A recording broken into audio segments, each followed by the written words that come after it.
generally people think that air power is escalatory. So that's why air power has got no role in grey zone. It's a myth that it is not a formal war. It is not a traditional war. It is not a full-scale war. It is not a conventional war. This thing. I mean, the list is endless. I mean, it depends on the person's ingenuity to find what can be used as a weapon. Policy of bleed India through 1,000 cuts. That exactly is grey zone warfare. So, I mean, you name a field where space is not involved. I don't think any field is left. Now what happens is, if space is involved, then vulnerabilities come in. And where vulnerabilities come in, the grey zone activities come in. So space and cyber actually are considered to be the ideal operating mediums for grey zone warfare because of ambiguity, deniability, opportunities. So if you remember Balakot attack we did, okay, the general perception is that the attack was okay, but the narrative, the media war which we fought subsequently, we didn't do too well. That was the general perception. What happens generally in grey zone warfare is, when you apply air power, it is generally required to be applied in a precision way. That means take out a precision target decisively without collateral damage. Jai Hind and welcome to Dev Talks. Grey zone warfare, a term which is being used quite often today when you describe India and China relations, especially of today. It is also being used when you describe new kinds of interferences that one sees from a different country towards another country for whatever purpose that they want to. There is a new addition to this, and this is a very novel addition, the addition of air power. To discuss this, I have with me Air Marshal Anil Khosla, PVSM, AVSM, VM, a retired Indian Air Force officer who was the 41st Vice Chief of the Indian Air Force. He has served in various different locations across the country and has 4,000 hours of flying time in aircraft like the Jaguar, the MiG-21 and the HAL Kiran. I learned today from the Air Marshal that he's pretty much a master trainer in terms of flying during his times in the Indian Air Force. Today he writes and he speaks about various different subjects. I've done a couple of videos with him. One on the roles of the Indian Air Force, second about the theaterization of the Indian Air Force, and also the future plans of the Indian Air Force. If you've not seen them, do check it out. Thank you, sir, for joining me to discuss this very unknown topic of the grey zone warfare and the use of air power in this. Yeah, thanks, Aadi. I really enjoy talking with you on your channel, and your channel is doing well. Compliments to you. And the topics which you choose are very relevant and current. And we did one on drone also, if you remember. Yes, absolutely. Thank you for refreshing my memory. Very live topic. Yeah. So this grey zone also is a future warfare actually. Yeah. And so it will be interesting to talk about grey zone warfare as well as relationship with the air power. Actually, now what I'll do is I'll just give you a little bit of perspective before we start the talk. Sure. If it is okay with you. Absolutely, sir. Yeah. So what happens is, generally when you talk about grey zone, I'll talk about a little bit about grey zone subsequently. Generally, thought comes to everyone's mind that what has air power got to do with grey zone here? Okay, it has got nothing to do with grey zone. But I don't think so. That's what when I started reading this subject and started researching, studying, applying my mind, I realized that Air Force has got a big role or involvement, I would say involvement in the grey zone warfare and the activities. So grey zone, as we know, is a zone, it's a metaphorical zone between peace situation and a war situation, somewhere in between. So one, it is multifarious activities. And secondly, it is a metaphorical zone, as I said. And it's not a new phenomena. Actually, Cold War, if you see, Cold War is a classic example of grey zone activities for almost 45 years between the West and the Soviet Union. Okay, so whatever activities that took place short of war are actually in the grey zone. So it's not a new phenomena, but it has picked up this word of grey zone warfare has come into the lexicon of defense analysts recently because it has become the norm actually. In olden times, the conflict or the people used to go into war to impose their will onto the others, okay, or to achieve their objectives. But the recent trend is that you achieve your objectives without fighting, without firing a shot, by gray zone activities itself. So that is why, and also in future it is going to increase.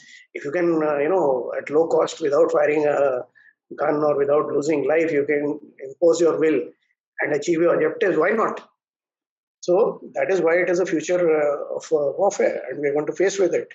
So the beauty of gray zone is that it is kept always a threshold lower than the war, so that the enemy or the adversary doesn't think of applying force or go into a full-fledged war. So that is how the threshold is maintained. Now, generally people think air power is escalatory. So that why air power has got no role in gray zone. It's a myth. So Air Force involvement, one is escalatory part, as I said, is in case you use the Air Force in an offensive manner. Correct? That means you deliver ordnance from the air, offensive weapons and all. That is escalatory comparatively. Balakot, we have shown that can still be controlled. But it is, obviously it is escalatory as compared to other actions. But Air Force is not only delivery of offensive weapons from the air. It's got a whole lot of other this thing. So in gray zone activities, it can play a big role, which we will discuss subsequently. Second way the Air Force is affected in gray zone is the air power or the Air Force assets itself being prone to the attack in the gray zone warfare. So protection of those assets. So these are the two major heads under which I'll say two or three major heads. That is offensive application of air power in gray zone. Second is supporting, or I will not say supporting, but actions of air power to deal with the situations arising out of gray zone warfare. And third is protection of the air power assets itself due to gray zone warfare. So these three ways the air power gets involved in the gray zone activities. So as we talk further, I think things will become clearer. Yeah, Aadi. I think the protection example was clearly seen in Jammu so some time back, as you very clearly reminded me about the video about the drones, and one actually thinks about it. One actually thinks about that situation. It was probably to attack one of the air assets standing on the tarmac or in the hangar or somewhere. So let's get a little formal in this discussion. To open my questioning to you, how would you actually define this term as gray zone? Yeah, very right. So when I started reading about gray zone, I came across I don't know how many definitions of gray zone, and all were correct. The reason is because the gray zone is such a gray zone activities or the gray zone warfare is so diverse. I mean, every definition of it seemed to be correct. And somebody called it shadow war. And the most formal, one thing was sure, that everyone said that it is not a formal war, it is not a traditional war, it is not a full-scale war, it is not a conventional war. That everyone was clear about. Now, the most formal definition which I read was that it is a multifarious hostile activity. Mark the words, multifarious hostile activity in contested arena somewhere between war and peace. Somewhere between routine statecraft and actions in open war. So this is the one definition which comes very close to it. So it brings out two or three things. One is it is hostile. Second is it is multifarious. That means multi-domains and multi-weapons can be used in it. And third is that it is short of war. Okay. Now, if you see the characteristics of gray zone activity or warfare, then you will realize the understanding becomes clearer and clearer. That is why I said there's so many definitions and each definition is true. So if you see the characteristics, as I said, first is that threshold is short of war.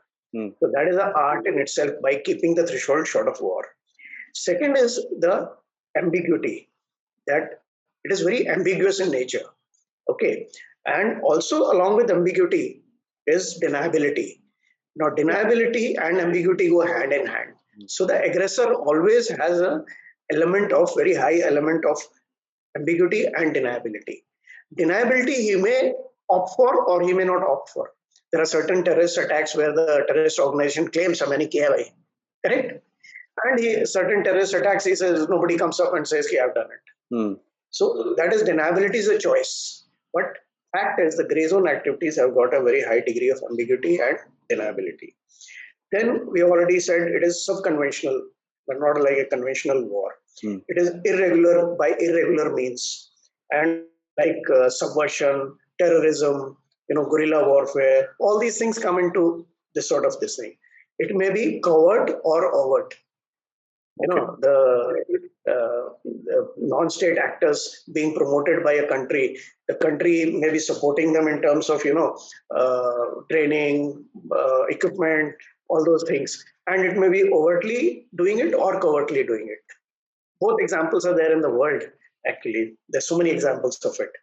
Then it is not necessarily military action. Okay, and in offensive action also with kinetic weapons also, it may be state actors or it may be non-state actors. So these are the various characteristics. The other characteristic is that not necessarily that you use kinetic weapons. Anything can be used as a weapon. Okay, anything, not military. It could be economic, it could be cyber. We'll come to it subsequently in detail. And the next characteristic is it could be hybrid in nature. Hybrid means more than one activity simultaneously or in isolation or linearly or parallelly to increase the effect.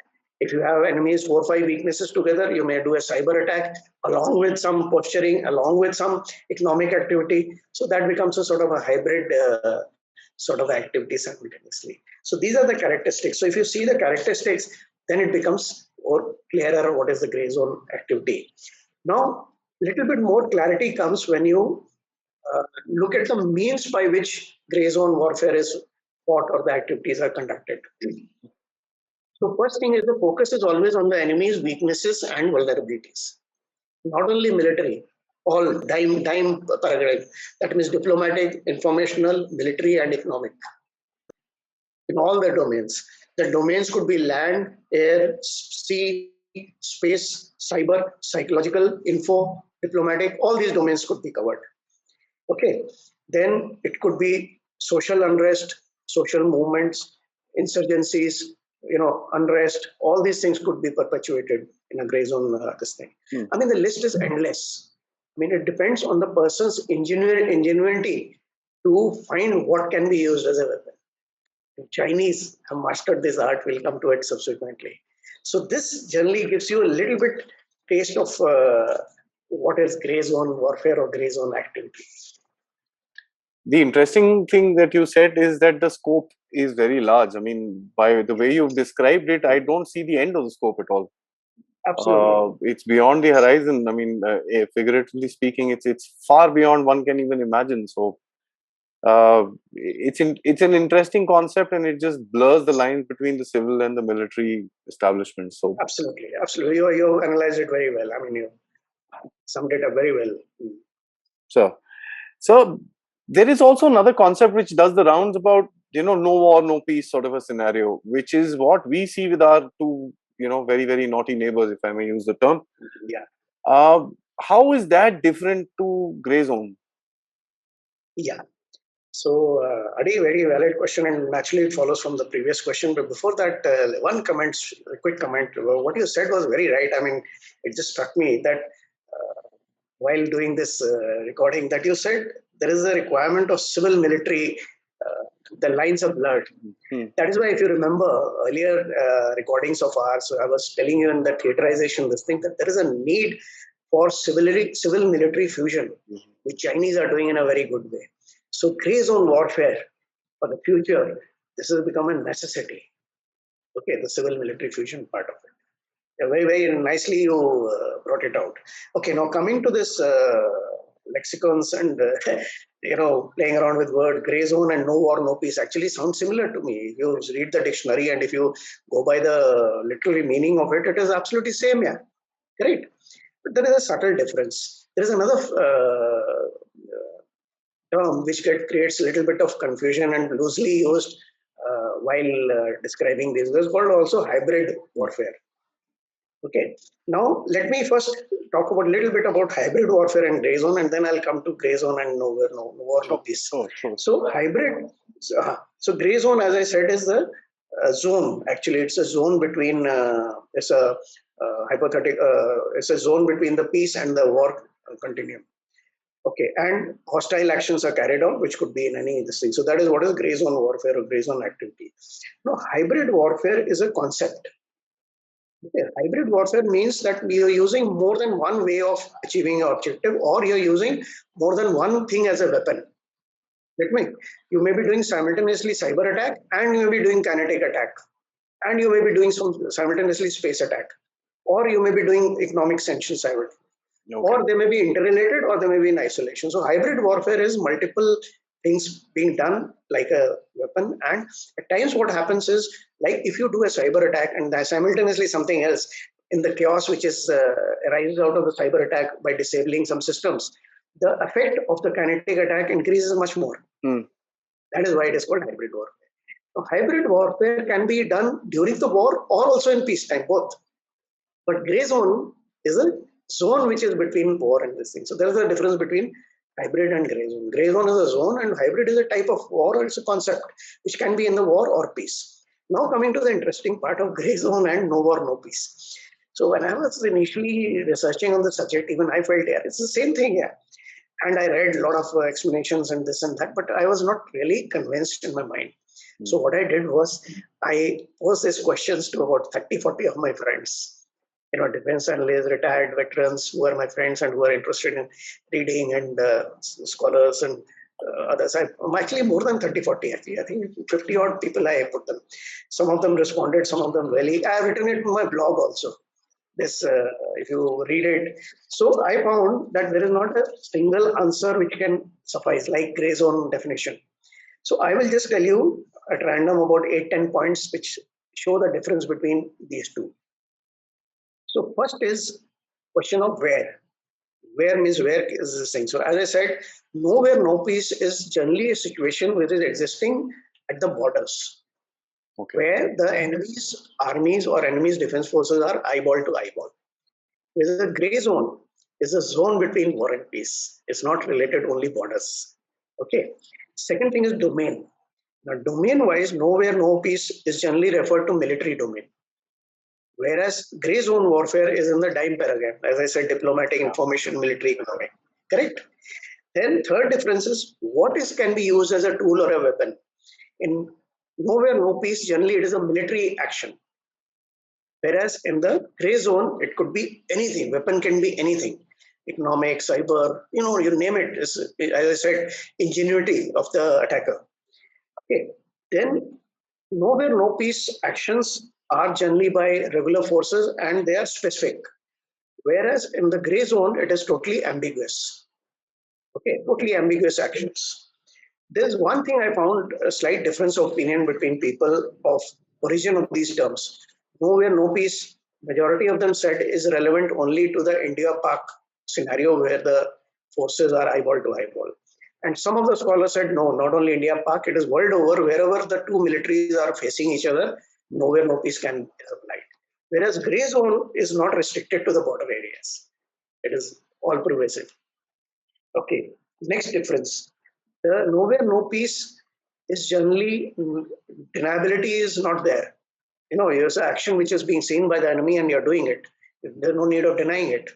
Whereas the option of deniability is there in the gray zone warfare where it is quite high. Now, no war, no peace generally is used by use of kinetic weapons. Armies firing arty shells across. Whereas the other one, kinetic is one of the options which may not be exercised. Okay. Then nowhere, no peace is generally, muscle flexing, posturing, deterrence, coercion, all these activities which was going on. And gray zone may be without any of this. You may not even threaten the enemy. You may not even come to know that you're doing it and till the time the actual attack takes place. Like cyber, for example, you're not going to tell you, I'm going to do cyber attack on you. You're not going to posture. Correct? Okay. Now, we talked about escalation. Nowhere, no peace, the escalatory ladder can be climbed up and down at a very fast pace because of direct actions and there's no ambiguity. Whereas in the gray zone, this ladder of climbing up and down can be much slower. Okay, because of various characteristics which I covered. Okay, now we already touched upon the last issue is that gray nowhere no peace is generally at the borders and the influence area is restricted to borders or LAC, LOC, whatever you want to call it. Whereas gray zone is all pervasive. The number of people affected by gray zone are much more, and not only necessarily military people, even civilians and everyone else. All the sectors, banking, agriculture, railways, you name it. I mean, they can be affected by the gray zone warfare. So that is the what I gathered from asking all the stalwarts who have been involved with all this war fighting. And in the end, if you have to sum it, then you say we are in a no war, no peace situation with Pakistan, and China has mastered the art of gray zone. Gray zone. So that's exactly what I understood from your answer. So as a matter of fact, I was, planning to say this exact thing during the summation of your answer, correct. But you stole it from me. So, the Chinese also, if you would agree, so what they're doing in Ladakh is also a no war, no peace scenario coupled with the gray zone attacks. Would you agree to that, sir? Absolutely. That is why it is called hybrid warfare in gray zone. Sir, that would be correct term. So let's take this a step forward, sir. So we've spoken about we've mentioned that Pakistan is a no war, no peace scenario where we have regular firing and stuff like that. So what I understand is no war, no peace is going to be purely military action. Hybrid could be military plus others. It is an option-based sort of a scenario. Gray zone can be, anything. Would you like to expand on this in terms of the India-China concept, sir? How is gray zone being applied to us today? Yeah, absolutely right. See, Pakistan also I'll touch upon. It'll become clearer a little bit more this thing. But first of all, let me start with India. Now, why is India prone to gray zone? India is a large country. India is got a very diverse nation in everything. In terms of caste, in terms of religion, in terms of aspirations, in terms of states. Very diverse country. Okay, then we have our, a whole lot of our problems are there. Education, then demography. We have to give young people jobs and healthcare. The plethora of problems we are facing. Correct. So, plus we have a system which is democratic and bureaucratic. I'm not saying it is bad. I'm not saying that the democracy or bureaucratic system is bad. What I'm saying is our way of working is that. So all these combined, when you combine all this, it gives you a sort of, ideal platform or ideal situation for gray zone warfare exploitation. That means, opportunities exist. That is why we have, left-wing extremism. We have Red Corridor. We have insurgencies in Northeast. We had Punjab problem. We had insurgency in the J&K area. Correct. So what I'm trying to get at is the country as such has got opportunities, and we got two adversaries, nuclear part. They are exploiting this. Now you mentioned Pak, and you left it as nowhere, no peace. No, Pak is also doing gray zone warfare on us. How it is doing is that it has tried, conventional war so many times and failed. So many of them, 1965, 71, then Kargil, then all these things, but they failed. They not really achieved their objectives. So then they decided what? Policy of bleed India through 1,000 cuts. That exactly is gray zone warfare. It falls under the purview of gray zone warfare, where he is using asymmetric warfare. He is fanning insurgency. He is promoting terrorism. He is supporting these organizations in terms of equipment, in terms of money, in terms of training, in terms of hosting them, and allowing them to carry out activities this side. So this is all gray zone warfare. Okay, and while keeping it below the threshold of actual war. Not only this, he's not only resorting to this. He's also resorting to not only non-state actors, but also, in terms of disinformation. If you see, propaganda, disinformation, incitement, false narratives, cyber warfare. So all these things also do keep happening in parallel. So these are all gray zones. So Pakistan is also perpetuating gray zone warfare on us. But China, as I said, China, if you see, they have mastered the art of gray zone operations. See what they're doing in South China Sea, and they follow Sun Tzu, which is for the warfare and all, and it's written by him that objective it can be achieved without firing a shot. It is the ideal way of winning. So that is what they do. They have, philosophy. We had talked about it earlier also. They have this philosophy of three warfares. That means they have, non-kinetic psychological warfare, media warfare, and law warfare. That means they create documents and history and what all to, do this. So China has mastered this art. Without firing, without fighting, he achieves his objectives. But only thing is, he achieves by nibbling, that salami slicing, slowly, slowly, slowly, slowly. So, and China, another thing is in gray zone, he has mastered the art of converting anything and everything into a weapon. I was reading about a month or so back when they were thick of COVID, and there were a lot of all the countries were putting pressure on China because of his aggressive and belligerent behavior. There was shortage of containers, the sea containers.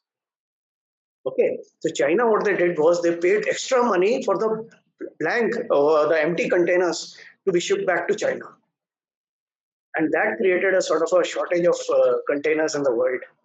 Can you imagine what sort of mind they have? I mean, they can convert anything into a weapon. I mean, this is a very small example, but they are capable of converting anything, and combine it with opportunism. So whenever the opportunity arises, they convert everything into a weapon and try and achieve their objectives. Okay, so now if we have two adversaries, Pakistan and China, both are applying gray zone warfare on us. So logically, we need to prepare ourselves to deal with this threat of the future. Correct? We need to have institutional reforms in a phased manner. We need to have reforms based on a threat perception, our technical threshold, our economic conditions, and our geopolitical environment. We need to prepare for this gray zone warfare. Yeah, Aadi.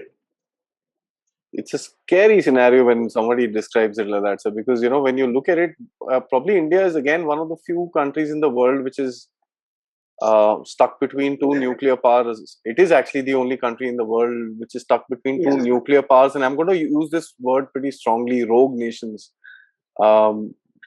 Conducting, and as you said, China is pretty much a master in this whole container thing. It's like in class 4, 5, 6. To trouble other children, that's what children do. But here it actually goes a step forward. So it's something like that. So, but when we talk about gray zone, the kind of stuff, and you mentioned this in your introduction as well. When one talks about the gray zone part of it, it's always media, it's always propaganda, it's always this and that. One rarely puts across or talks about, and it's very, very rarely spoken about, is the air power. Air power, as usual, added a new dimension to warfare. It seems like you're trying to say that air power is going to add another dimension to gray zone, which is that so, sir? Yeah. So very relevant. That's actually a main topic today. That how is air power involved with the gray zone? So as I said, gray zone has got many components. It is multi-domain. It has got multi-dimension. It has got multiple tactics and technologies can be used in it. It's very difficult to predict what the enemy is going to use in a weapon and where is he going to hit you. Okay. Now, as I said earlier, the FR gets affected or involved in two ways or three ways. One is offensive use, of course. And second is, contributing to a situation which arises out of gray war that we'll cover one by one. And third is protection of the FR assets from the gray zone attacks itself. So these are three broad headings where Air Force or air power can be get involved. Now, if what we'll do is instead of going at random, we'll do one by one the domains we'll see, and then we'll correlate with air power how it will go. We'll take about a few minutes, but let's do it. Okay, let's take land domain first. Okay, the land domain, where army operates and soldiers operate and all that. Not only that is in the military term, but when I'm talking about land domain, I'm talking about all pervasive this thing. Now, as I said earlier, in our country, our social space is sort of an incubator for, or the ideological incubator for, unrest. So many religions are there, so many castes are there, so there is political aspirations are there. So it's an ideal mix of a situation where unrest can be created. So if you fuel and support insurgency, what happens? That is the most common way of this thing. Then it involves terrorism. Now, when it involves terrorism, what happens? So that is why I'm saying it's not only military, it's military, paramilitary, common citizen. Terrorist attacks we say take place in near Pathankot and all those areas, and this thing, even other places, bomb blasts take place. Normal citizens do get affected. That is what I'm talking about, land domain. One example I'll give. So what happens is, bottom line is, due to this gray zone warfare activities of terrorism and supporting subversion and all that, situations arrive which are akin to disaster, man-made disaster, not natural disaster. Correct? Now you correlate, we had talked about roles of the Air Force, if you remember our first interview. And in that, I told you one of the roles of the Air Force is HADR, Human Assistance and Disaster Relief, and aid to civil authorities. So whatever comes under HADR and aid to civil authorities, whatever Air Force does, that 40 minutes which we talked about, is applicable to gray zone warfare. Because situations will arise which is akin to a man-made disaster, not akin to, actually are man-made disasters. Now you correlate. Okay. Yeah. So that is how this thing, that is one. So Air Force speedy response, offensive response, if required, transportation, situational awareness, ISR, command post, airborne command post, CASUVAC, all those things we talked about in the HADR and in our earlier thing, they all are applicable in this. Then second aspect, I keep telling you, protection of our assets. From the example you gave, right, Jammu attack. Before that, Pathankot attack, airbase, both were at the air bases. So there is a need to protect them. Now let's go to the second domain, aerial domain. Okay. Now aerial domain, Jammu you talked about, that comes under, if you remember we discussed during drone attack, it is sub-conventional threat. Yeah. Unmanned platform. Correct. Hang gliders, spark gliders, all these things. So we use for smuggling, for ISR, for arms trafficking. Correct. So we need to have anti-drone systems we talked about with 40. So all comes under the air domain as far as gray zone warfare is concerned, and air power is directly involved in it. In terms of training, in terms of our regulations, if you remember, I told you, Air Force has been involved in training and giving the facility for using the networks for reporting and other things. We have been involved in regulation, making of the regulations. Then, of course, protecting our own VAVP. So that becomes aerial domain. Now let's come to the next domain of space. Space-based applications are in communications, education, healthcare, navigation, ISR. I mean, you name a field where space is not involved. I don't think any field is left. Now what happens is, if space is involved, then vulnerabilities come in. And where vulnerabilities come in, the gray zone activities come in. So now if you see, if the satellites are neutralized and your communications go, what sort of chaotic situation can occur in the country?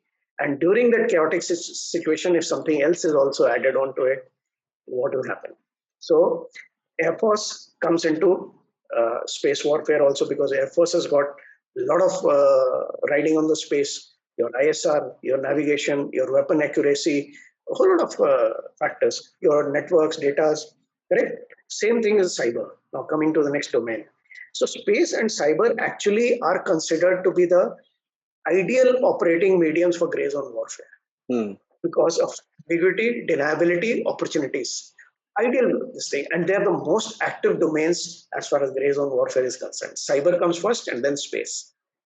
So cyber I covered almost along with the space itself.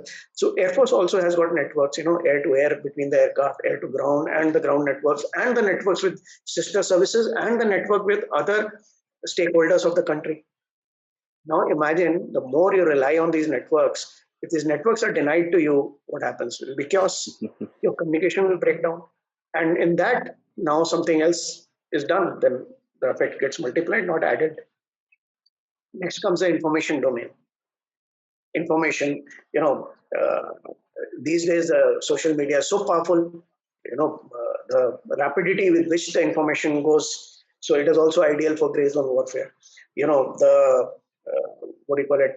The amount of information, misinformation, narratives which are being created, the false narratives which are being created, all these things are part of the psychological warfare. And so if you remember Balakot attack we did, Okay, the general perception is that the attack was okay, but the narrative, the media war which we fought subsequently, we didn't do too well. That was the general perception.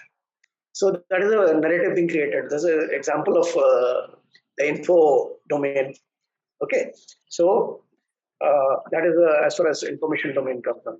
So you realize that if you take domain wise, so airfar also, if you have to do something, then subsequently you have to be ready for information in the information domain also to back it up with it. Okay. Now, so you see, we are involved, that is, the airpar gets involved in all these things in the gray zone warfare. I just given you small chota examples in each domain. We can go on for hours on this, but idea is to just give you a sort of a overview as far as how Air Force is involved. Yeah, Adi. It's interesting when you say something like that, sir, because it really relates to all the happenings around the country. I mean, Yeah. I don't want to get into the whole political aspect of it, but the whole Pegasus incident which is happening, it seems like an attempt to do something, and it's not just India; it's all over the world. So there is somebody playing the game with pretty much a large number of people in the world. So it's interesting to see something like that happening in front of us when we are actually discussing a concept like that. Yeah. So, is it also true that friendly countries would also indulge in gray zone activities with you? Very true. It can be happen. It can happen, as I said, ambiguity and deniability. So in this case, now what is happening is now this we are going into out of realm of I would say war fighting or air power, and we're going into diplomacy. And but it is very possible. The reason is now what is happening, the change which is taking place in interstate or inter-country or between the countries or the diplomacy is, earlier there used to be clear defined friends and foes. Yeah. There used to be camps, Western camp and the Eastern camp or Soviet Union or now what is happening is, so like we had non-alignment policy. Okay, now it is becoming not instead of non-alignment, it becoming equidistant policy.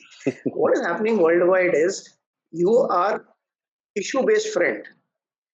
Adi, with you, I may agree with 3 things and 2 things I may oppose you.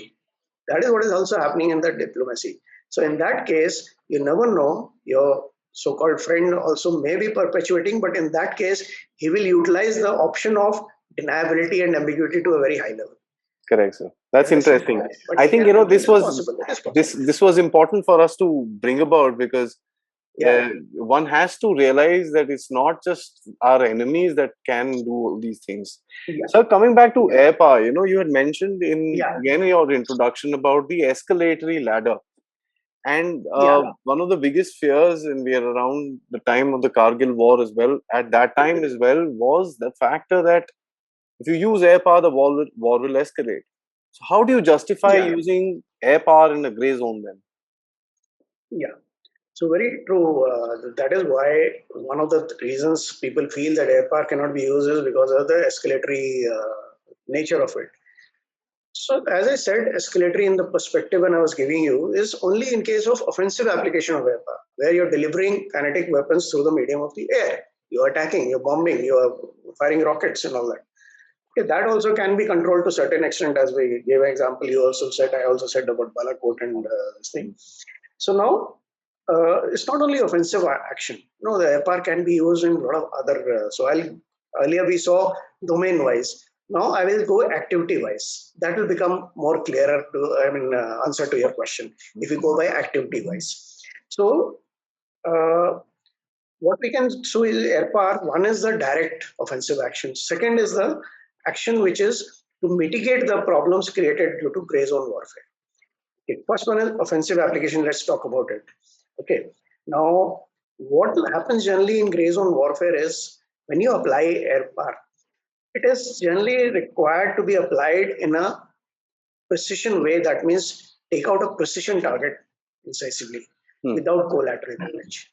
So if you remember Balakot attack we did, okay, the general perception is that the attack was okay, but the narrative, the media war which we fought subsequently, we didn't do too well. That was the general perception. Okay. And if you do that and you have a big justification, Like in Balakot, we said that we are attacking your terror camp. We are targeting your terror camp. We are not against the common people of Pakistan. We are attacking. The legitimacy was there, correct? And it was done with precision. So generally, grey zone warfare, kinetic use of air power will be in a precise manner with less or no collateral at all.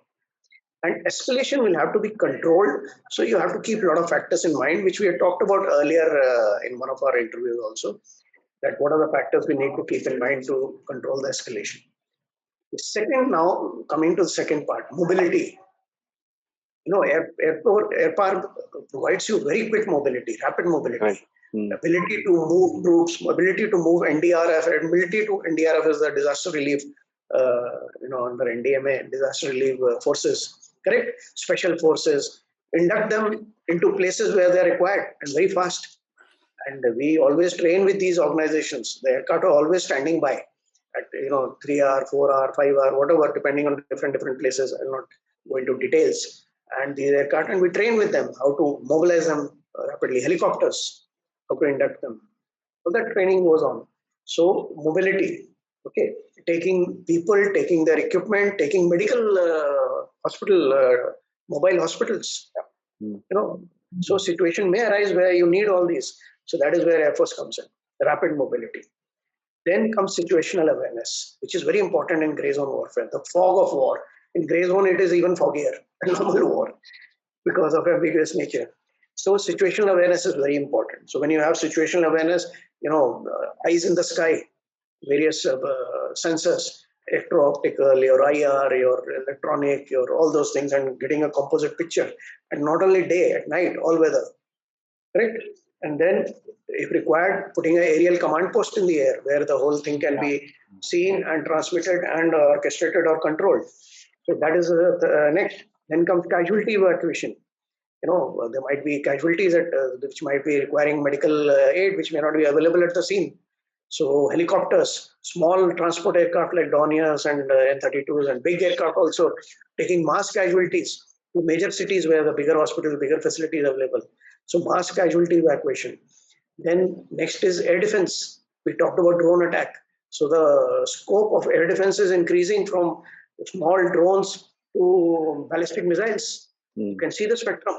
It's in between conventional warfare, and the task is being added and increasing. Okay, the VAVP protection we talked about from subconventional threats. That comes another part of the AD. Then deterrence, posturing, what we call strategic coercion. So air power plays a role in that, even in grey zone. Like you gave an example, you yourself gave an example that in Ladakh, what is happening?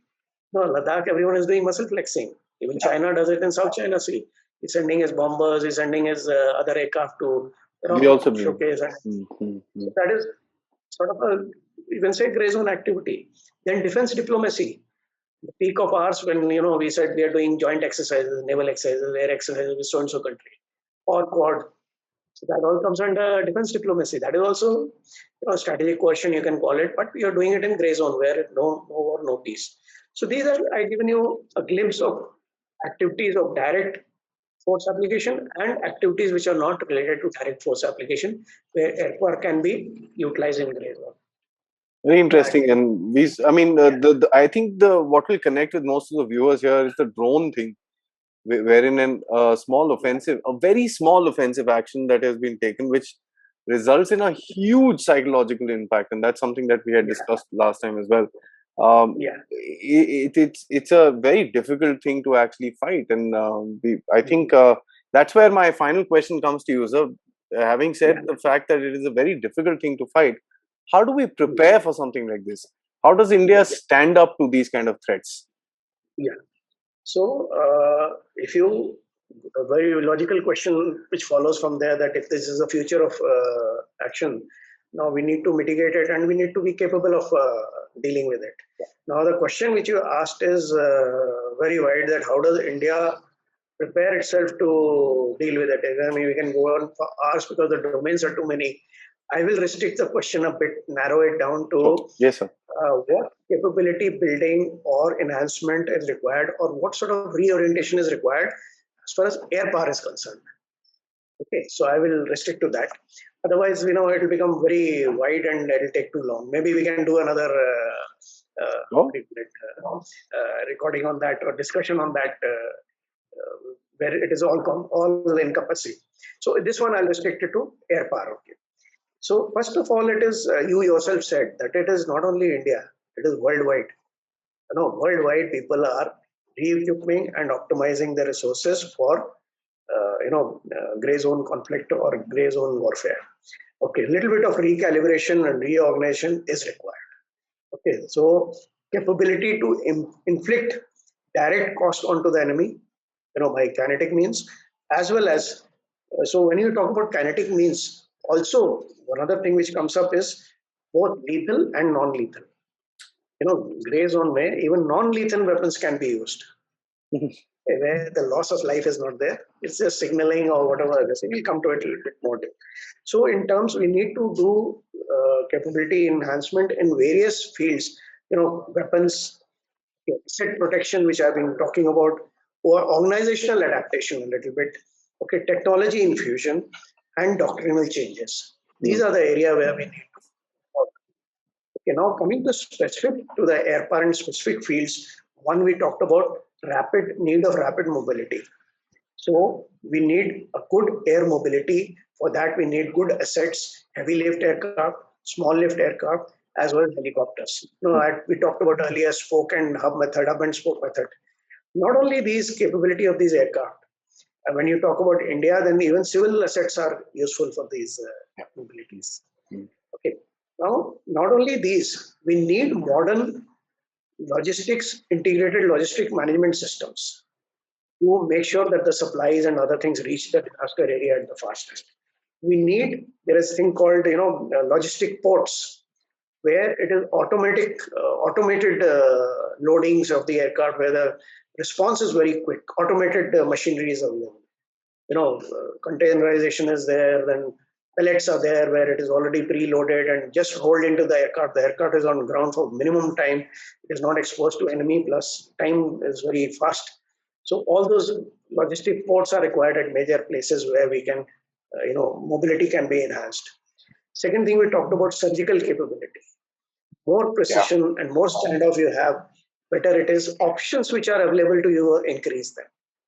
Okay, we talked about last time also. If you have a higher range and more precise weapon, your options increase. In Balakot, if we had Rafale and other weapons, we would have had more options. If you remember, we talked about it.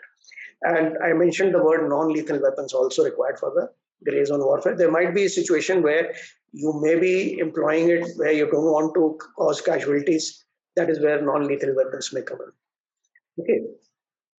Then platforms are very important. Drones, unmanned combat air drones and all are very this thing. Real-time intelligence is required for all this. Okay. Then next area is situational awareness enhancement. We talked about it that the first casualty in a gray zone warfare is your situational awareness. So what we need is a greater area to be under surveillance and multi-sensor with good resolution. You need human on one end, you need space-based surveillance on the other end. You need electronic warfare surveillance, all domains, land, sea, air, communications, you need to monitor.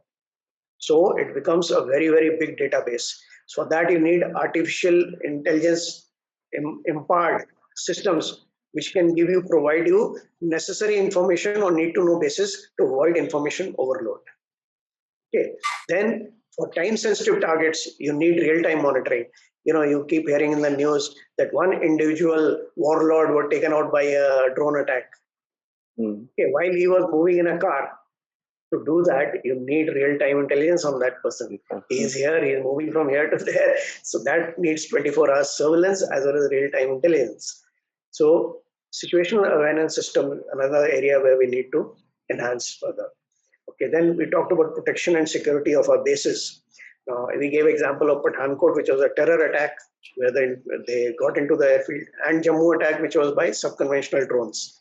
So you need to protect from both sides. So a lot of action has done after Pathankot. Most of the bases were secured, barbed wire fencing, smart sensors, a whole lot of it.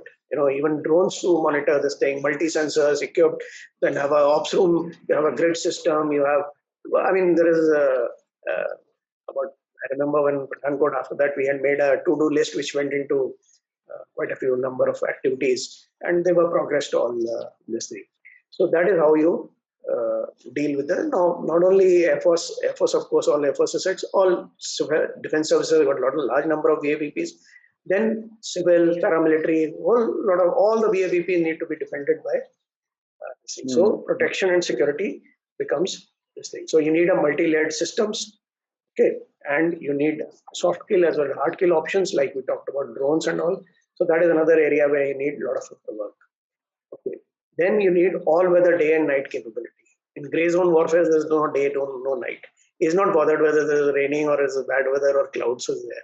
So you need to have the ability to operate all your assets in all weather and as well as day and night. Okay. Then next is special operations platform like C-130. It's a very good aircraft. It can do variety of roles, from firefighting. It can fly in all sort of terrain. It can land on short, unprepared runways. It can use for logistics. It can use for transportation. It can use for operational tasks. It can use for special forces insertion and extraction at short notice. It can be used as an airborne command post. It can use for air cover. It can use for firefighting. It can be used for medical casualty. Number. The beauty of these platforms is there is a thing called roll-on, roll-off kits. The aircraft bed has got rollers, and these kits, these sort of containers are on these rollers, and you want to convert it into medical facility, you just take out the previous one and just roll in this container, and it becomes a medical casualty thing. You take it out and put in the tank, it becomes a mid-air refueler. You take it out and put another container, which becomes a firefighting equipment. All the basic work has already been done. It is just plug and play, sort of roll-on, roll-off kits. So that's the concept we are getting into. So that is another area. We need more of these aircraft and more of these roll-on, roll-off kits. Next is our favorite, network and cyber warfare. I said that is a breeding ground for gray zone activity. So you need to, now Pegasus example which is going on, it has become a zero-click threat. Earlier you used to say that your phone or your computer can be compromised if you press on an unknown link or you press on an email. Now we have reached, Pegasus has shown us that this thing, it's a zero-click threat. You don't click. Even if you don't click, you are vulnerable. Correct? So that is where we've reached. So all our integrated networks, we need to have protection. We need to have monitoring system. It is like an ops room. You need to have an ops room where it can be monitored, where the breach is taking place, where the problem is coming up. That sort of monitoring system you need. Then you need quick reaction teams. The breach has taken place, to react quickly so that you can go and plug it physically, manually, or electronically. So you need QRT's concept in the cyber domain. Okay, then you need to have at multiple levels, at the service level, inter-service level, at headquarter IDS or this thing, and then at the national level, at different levels. You need to have these systems and mesh with each other. You can't say, I've got an attack and it's in isolation only, I'll deal with it. It's everyone has this thing. Okay, then space-based we have talked about. So space anti-satellite warfare, China has displayed. We have also done some experiments and all that. That is also going in future. So that sort of capability enhancement is required. Okay, psychological warfare we talked about. Information warfare we talked about. So once again, information warfare and psychological warfare, media handling or media management, whatever you want to call it, we need to have an organization which deals with all that. And I'll go one step ahead. Actually, this idea also had mooted earlier when I was serving, that we need to have a sort of a media monitoring and handling ops room, where it is 24/7 job. The person is monitoring, all your social media, Twitter, what all you have. You have so many of them, Discord and Twitter and LinkedIn and WhatsApp and all these. You keep monitoring, as well as you keep monitoring all the other this thing, and see where sort of keep your eyes and ears open. And gray zone, anything can be used as a weapon. There's no this thing. I'll go one step further in saying that there should be a team, special team. We can call it an aggressor squad or aggressor team. This team's job is just to monitor the media and see where all vulnerabilities are existing, what can be exploited by the enemy, and maybe find a solution to that. That sort of thing. Then you need, once again, for media handling and for narrative and other things and all, coupled with this ops room and this team, you need a organization which will be again at 2-3 levels. One is at the service level, one is at inter-service combined level at headquarter IDS or DMA, and one at national level. Multidiscipline, all ministries involved. So similarly, when you come down, all services involved, or when you come down to Air Force itself, then all the branches involved, all the directorates involved. So multidisciplinary thing. Okay. Then comes organizational adaptation. I will not go into details. I'll just fact 2 or 3 issues in organizational adaptation. To my mind, cyber and space warfare, as far as defense forces are considered, we should have gone into a cyber or space command by now. Just one or two agency which is dragging on for too long. We should have gone into, instead of theater command, we should have gone first for priority wise, we should have gone in for cyber and space, which I've said earlier also in earlier talks also. The second thing is we should learn from China. They have made a joint strategic support command, which deals with information warfare, which deals with cyber warfare, which deals with space warfare, and which deals with psychological warfare, everything. Very important. I think we should learn that lesson, and we should also have an organization where we can look into our communications, network, info warfare, and technology infusion. That, to my mind, will be again higher priority than the theater command which you're talking. Okay, so multi-domain rapid action is the requirement, and so these organizational adaptations, I would say that our priority, we should give higher priority to these to space and cyber, and second is your joints, whatever you want to call it, strategic support system or some joint this thing we need to have. So these are the areas which I felt broadly needs enhancement. So some of them are purely AirPar related, some of them are AirPar and defense services, and some of them are AirPar, defense services, and you can't really differentiate or draw a line in these. You cannot draw the line. So it has to be at different levels, at national level and services level and individual service level, some of them. Well, you're right, sir. Well, if the civil and military lines are going to be blurred, I think the response also needs to be in a similar fashion. It's not correct. The military cannot fight a media war. It's impossible. Military can't fight a psychological war. It's absolutely impossible. It has to be a one nation, all agencies in under one roof sort of a effort to actually counter such a large scope challenge. So this has been a very, very interesting topic, and trust me, it's been an eye opener for me personally, because there are certain things that you mentioned during your conversation with me which we all knew, but when one actually looks at it with the dots joined, it actually presents a whole new picture of what you actually knew. Very true. That's, I think, one of the biggest takeaways from this discussion is that most of the things that the Air Marshal has told us is something which we know, okay, this happened there, this happened there, this happened there, and we keep them as isolated incidents. But when you actually put them all together, you will realize that we are pretty much under a certain kind of attack from our adversaries, using various different kinds of things all around the borderlines of this country. The use of air power, as Sir mentioned, is a novel concept. It's been happening again, but nobody's actually structured it the way the Air Marshal Khosla has done it. I'd like to thank you for that, sir, because it's given us a whole new paradigm and a whole new dimension to this entire concept. So it's an amazing concept, something that we as Indians need to be prepared about. And I think in summation, what Sir mentioned about what all steps that we need to take are something that we needed to have started yesterday. On that note, sir, I thank you so much for doing the research, taking the time off to actually talk to me about this, and I'm sure it'll help us in understanding the situation that we are in today in India. Thanks, Aadi. I also enjoyed it. And as a parting I'll say gray zone warfare is there to stay. in future as well.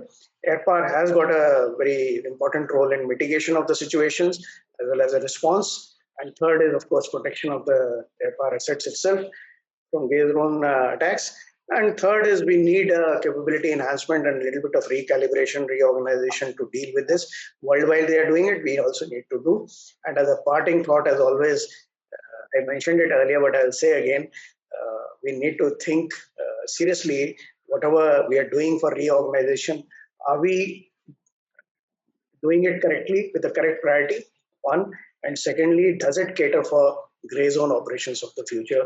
That answer definitely needs to be answered before we get into any major reorganization which is being planned. Thanks, Adi. Thank you very much. Thank you, sir, for that parting thought. I think that's a very important question that needs to be asked when is trying to understand the theaterization or the theater command concept. Sir, Jai Hind. Till next time. Yeah. See you. Bye.